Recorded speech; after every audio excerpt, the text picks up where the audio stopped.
Good morning, amigos. We are off to a great start today, and we have a really fun project for you to do for your math. Okay, so I want you to think about a recipe that you really like, maybe a dessert, maybe a really tasty dish that your mom or somebody in your family makes, maybe your favorite dish at a restaurant, and you're going to find a recipe for that dish. You're going to need to write out the entire recipe. So that is step one. Find the recipe you like. Number two, write out the entire recipe.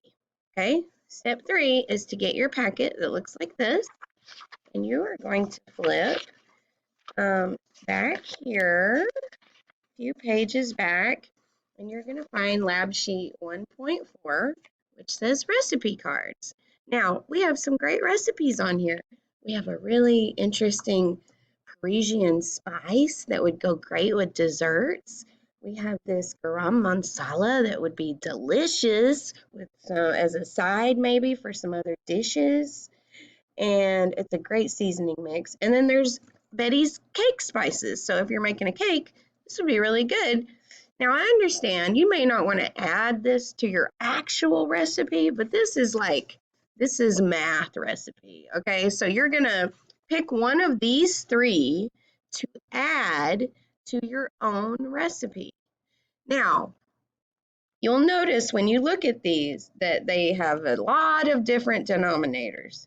So what we're going to do is we're going to start out by adding common denominators. All right, what do I mean by that? Let me think.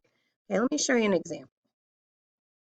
All right, here we are. So, oh my goodness, hold on. I'm having a malfunction.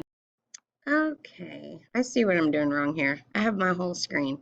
All right, so I'm gonna now end this video and show you in the next video how to add common denominators. Although you probably already know because you guys are geniuses and we've been learning this for a while. Okay, see you in the next video.